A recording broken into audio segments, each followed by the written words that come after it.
Hello again, I'm John Turzak, and this simple but necessary skill video will answer the question how to roast and clean a poblano. There's a number of ways that you can cook poblanos and then take the skins off, etc. But today I'm going to show you how to roast it underneath a broiler. I have half a dozen nice green poblanos here, and I'm going to give them a shot of a little bit of oil on the outsides.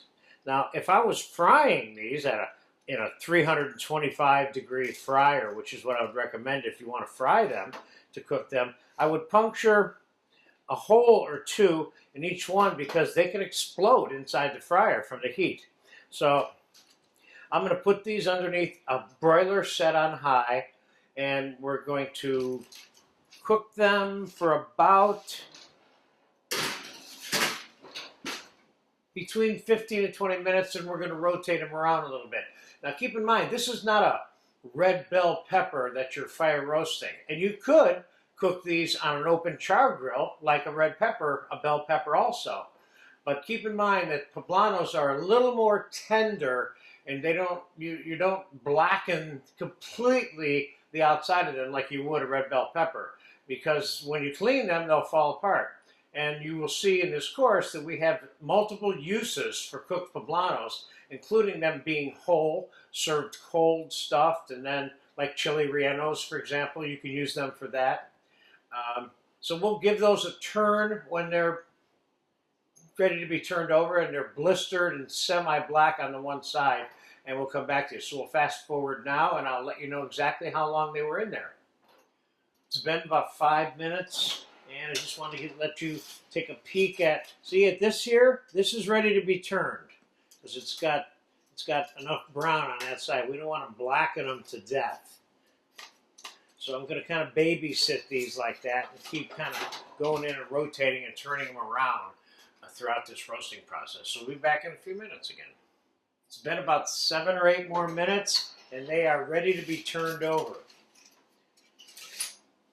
You see how they're all blistered and brown, but not completely black. Now let's get the other sides on all of these. And these are about half cooked right now, which is perfect.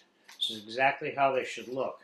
And when we get this side cooked, we're going to put them in a bowl, cover with plastic wrap, and steam them a little bit. So let's give them a few more minutes under there. We'll be right back.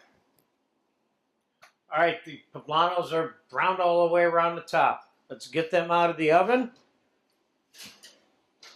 And I took 2 of them out already just a couple minutes ago because I saw they were done.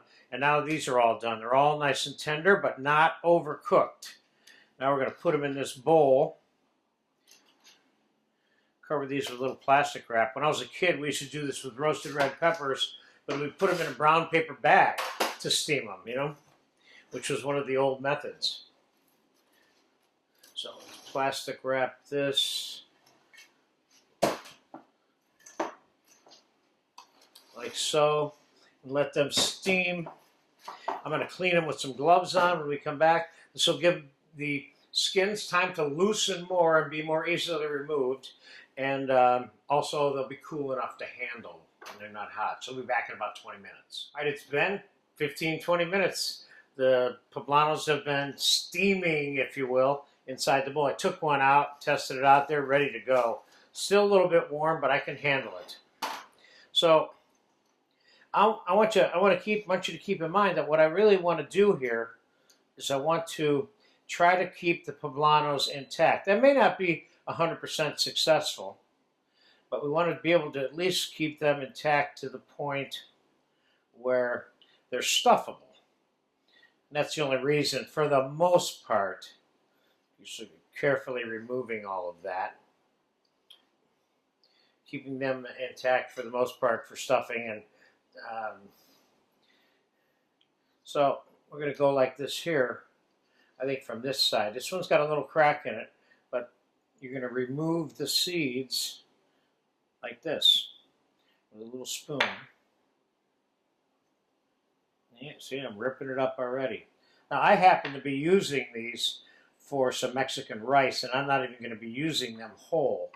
But there's another way, of course, of getting the seeds out. That includes rinsing them slightly. See how that skin comes off of there?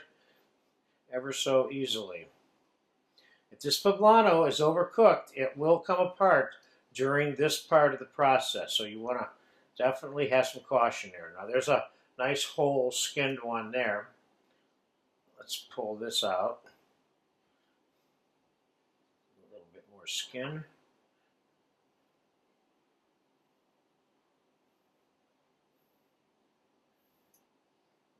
See, look at all those seeds coming out of there. Now I could also take this and put this in a little bowl of water to try to rinse some of those seeds out, and there's a lot more coming out. And again, you don't have to get every seed out of it, but this is another way of doing it. I prefer to put it in a bowl like this to get the balance of the seeds out if that's what I want to do, rather than running under cold running water, because you have more chance of them being damaged. So basically, in a nutshell, there you go. Now, you can store these in the fridge covered. I usually put a little bit of oil on them and then plastic wrap them. And if I have a fair amount of them, I'll even submerge them in oil, in which case I can keep them in my fridge for 2, 3, 4, 5 weeks sometimes. So there you have it, how to roast a poblano chili. And again, this is one of the medium hot level chilies that are out there. So we'll demonstrate different ways in which this is used over the course of this course, but this is in the skills part of this course, knowing how to do this part. There you go.